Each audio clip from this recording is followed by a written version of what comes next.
Part 2, Chapter 3. 3 We can come here once again, said Julia. It's generally safe to use any hideout twice. But not for another month or two, of course. As soon as she woke up her demeanor had changed. She became alert and businesslike, put her clothes on, knotted the scarlet sash about her waist, and began arranging the details of the journey home. It seemed natural to leave this to her.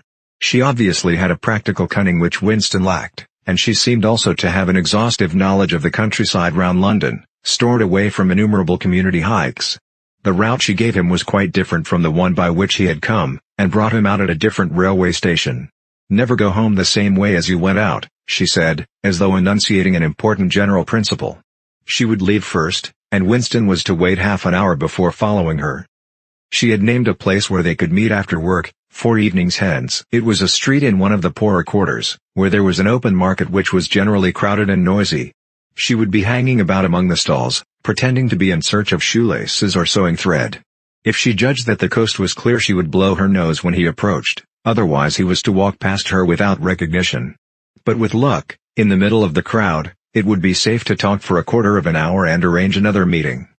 "And now I must go," she said as soon as he had mastered his instructions.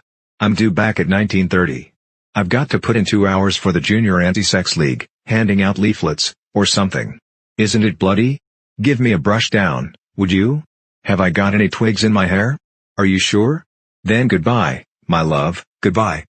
She flung herself into his arms, kissed him almost violently, and a moment later pushed her way through the saplings and disappeared into the wood with very little noise. Even now he had not found out her surname or her address. However, it made no difference, for it was inconceivable that they could ever meet indoors or exchange any kind of written communication. As it happened, they never went back to the clearing in the wood. During the month of May there was only one further occasion on which they actually succeeded in making love. That was in another idle place known to Julia, the belfry of a ruinous church in an almost deserted stretch of country where an atomic bomb had fallen 30 years earlier. It was a good hiding place when once you got there, but the getting there was very dangerous. For the rest they could meet only in the streets, in a different place every evening and never for more than half an hour at a time. In the street it was usually possible to talk, after a fashion. As they drifted down the crowded pavements, not quite abreast and never looking at one another, they carried on a curious, intermittent conversation which flicked on and off like the beams of a lighthouse, suddenly nipped into silence by the approach of a party uniform or the proximity of a telescreen, then taken up again minutes later in the middle of a sentence, then abruptly cut short as they parted at the agreed spot, then continued almost without introduction on the following day. Julia appeared to be quite used to this kind of conversation, which she called talking by installments. She was also surprisingly adept at speaking without moving her lips. Just once in almost a month of nightly meetings they managed to exchange a kiss. They were passing in silence down a side street. Julia would never speak when they were away from the main streets. When there was a deafening roar, the earth heaved, and the air darkened, and Winston found himself lying on his side, bruised and terrified. A rocket bomb must have dropped quite near at hand. Suddenly he became aware of Julia's face a few centimeters from his own, deathly white, as white as chalk. Even her lips were white. She was dead. He clasped her against him and found that he was kissing a live warm face. But there was some powdery stuff that got in the way of his lips. Both of their faces were thickly coated with plaster. There were evenings when they reached their rendezvous and then had to walk past one another without a sign, because a patrol had just come round the corner or a helicopter was hovering overhead. Even if it had been less dangerous, it would still have been difficult to find time to meet. Winston's working week was 60 hours, Julia's was even longer, and their free days varied according to the pressure of work and did not often coincide. Julia, in any case, seldom had an evening completely free. She spent an astonishing amount of time in attending lectures and demonstrations, distributing literature for the Junior Anti-Sex League, preparing banners for Hate Week, making collections for the savings campaign, and such like activities. It paid, she said. It was camouflage. If you kept the small rules, you could break the big ones. She even induced Winston to mortgage yet another of his evenings by enrolling himself for the part-time munition work which was done voluntarily by zealous party members. So, one evening every week, Winston spent 4 hours of paralyzing boredom, screwing together small bits of metal which were probably parts of bomb fuses, in a drafty, ill-lit workshop where the knocking of hammers mingled drearily with the music of the telescreens. When they met in the church tower the gaps in their fragmentary conversation were filled up. It was a blazing afternoon. The air in the little square chamber above the bells was hot and stagnant, and smelt overpoweringly of pigeon dung. They sat talking for hours on the dusty, twig-littered floor, one or other of them getting up from time to time to cast a glance through the arrow slits and make sure that no one was coming. Julia was 26 years old. She lived in a hostel with 30 other girls, always in the stink of women. "How I hate women," she said parenthetically, and she worked, as he had guessed, on the novel-writing machines in the fiction department. She enjoyed her work, which consisted chiefly in running and servicing a powerful but tricky electric motor. She was not clever, but was fond of using her hands and felt at home with machinery. She could describe the whole process of composing a novel, from the general directive issued by the planning committee down to the final touching up by the rewrite squad. But she was not interested in the finished product. She didn't much care for reading, she said. Books were just a commodity that had to be produced, like jam or bootlaces. She had no memories of anything before the early 60s, and the only person she had ever known who talked frequently of the days before the revolution was a grandfather who had disappeared when she was 8. At school she had been captain of the hockey team and had won the gymnastics trophy 2 years running. She had been a troop leader in the Spies and a branch secretary in the youth league before joining the junior anti-sex league. She had always borne an excellent character.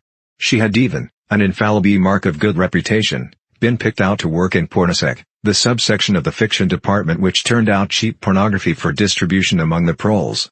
It was nicknamed Muck House by the people who worked in it, she remarked. There she had remained for a year, helping to produce booklets in sealed packets with titles like Spanking Stories or One Night in a Girls' School, to be bought furtively by proletarian youths who were under the impression that they were buying something illegal. "What are these books like?" said Winston curiously. "Oh, ghastly rubbish. They're boring, really. They only have 6 plots, but they swap them round a bit. Of course I was only on the kaleidoscopes. I was never in the rewrite squad. I'm not literary, dear, not even enough for that." He learned with astonishment that all the workers in Pornosec, except the heads of the departments, were girls. The theory was that men, whose sex instincts were less controllable than those of women, were in greater danger of being corrupted by the filth they handled. "They don't even like having married women there," she added.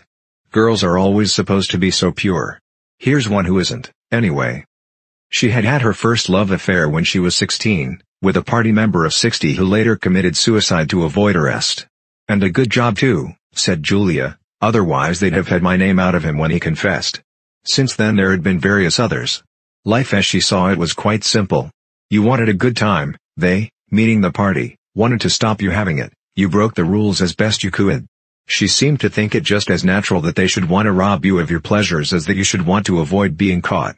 She hated the party, and said so in the crudest words, but she made no general criticism of it. Except where it touched upon her own life she had no interest in party doctrine. He noticed that she never used newspeak words except the ones that had passed into everyday use. She had never heard of the Brotherhood, and refused to believe in its existence. Any kind of organized revolt against the party, which was bound to be a failure, struck her as stupid. The clever thing was to break the rules and stay alive all the same. He wondered vaguely how many others like her there might be in the younger generation, people who had grown up in the world of the revolution, knowing nothing else, accepting the party as something unalterable, like the sky, not rebelling against its authority but simply evading it, as a rabbit dodges a dog. They did not discuss the possibility of getting married. It was too remote to be worth thinking about.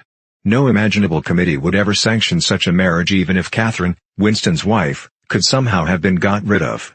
It was hopeless even as a daydream. "What was she like, your wife?" said Julia. "She was, do you know the newspeak word good, thinkful? Meaning naturally orthodox, incapable of thinking a bad thought?" "No, I didn't know the word, but I know the kind of person, right enough."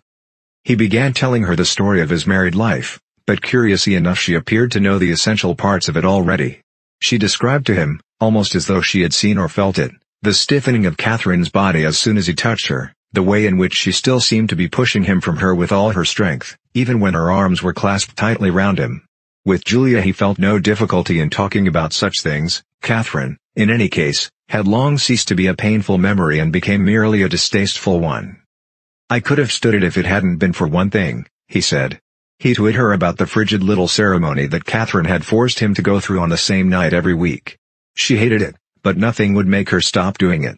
She used to call it, but you'll never guess. "Our duty to the party," said Julia promptly. "How did you know that?" I've been at school too, dear. Sex talks once a month for the over 16s. And in the youth movement. They rub it into you for years. I dare say it works in a lot of cases.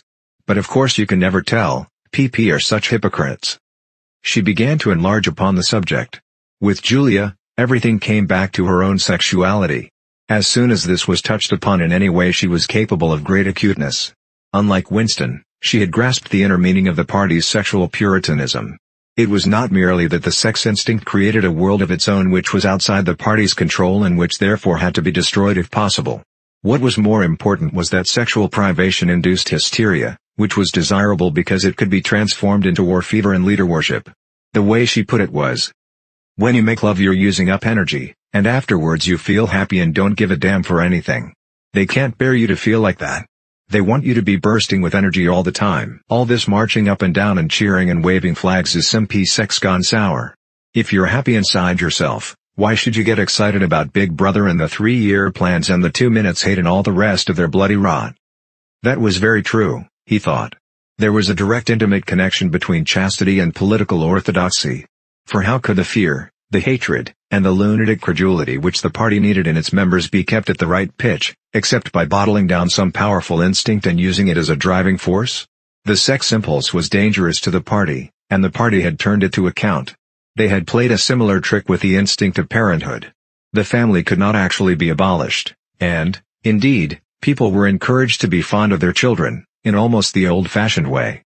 The children, on the other hand, were systematically turned against their parents and taught to spy on them and report their deviations. The family had become in effect an extension of the thought police.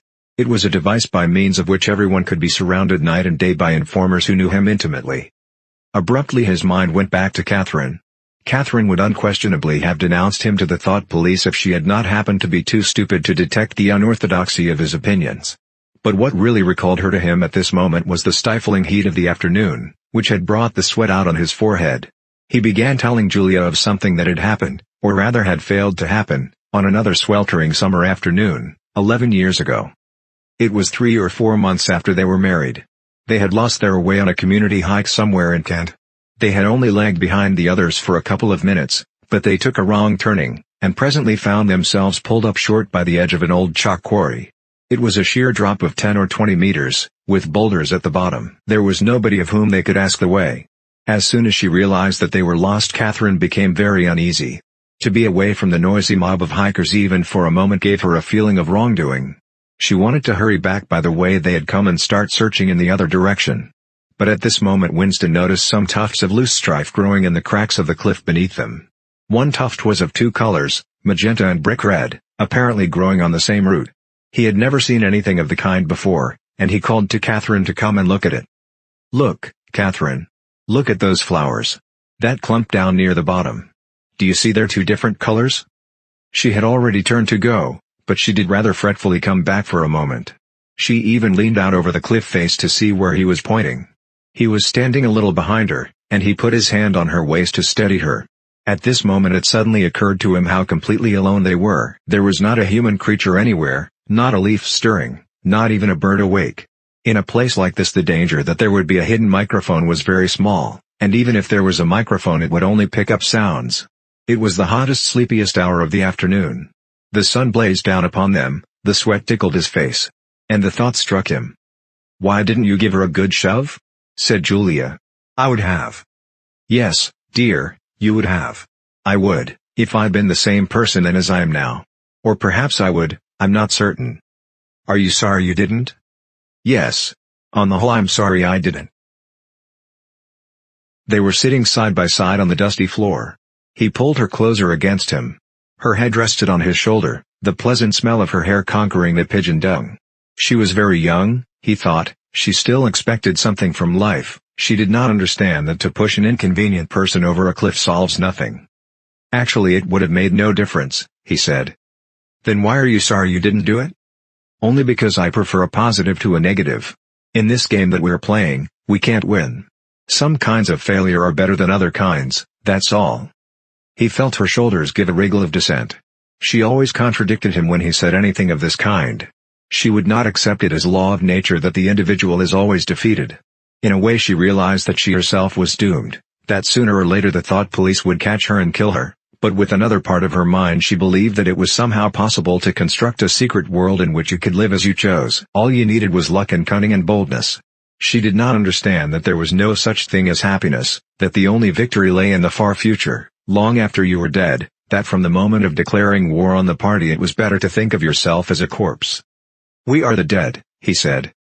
"We are not dead yet," said Julia prosaically. "Not physically. 6 months, a year, 5 years, conceivably. I am afraid of death. You are young, so presumably you're more afraid of it than I am. Obviously we shall put it off as long as we can. But it makes very little difference. So long as human beings stay human, death and life are the same thing." "Oh, rubbish. Which would you sooner sleep with, me or a skeleton? Don't you enjoy being alive? Don't you like feeling, this is me, this is my hand, this is my leg, I'm real, I'm solid, I'm alive? Don't you like this?" She twisted herself round and pressed her bosom against him. He could feel her breasts, ripe yet firm, through her overalls. Her body seemed to be pouring some of its youth and vigor into his. "Yes, I like that," he said. "Then stop talking about dying. And now listen, dear, we've got to fix up about the next time we meet. We may as well go back to the place in the wood. We've given it a good long rest. But you must get there by a different way this time. I've got it all planned out. You take the train, but look, I'll draw it out for you." And in her practical way she scraped together a small square of dust, and with a twig from a pigeon's nest began drawing a map on the floor.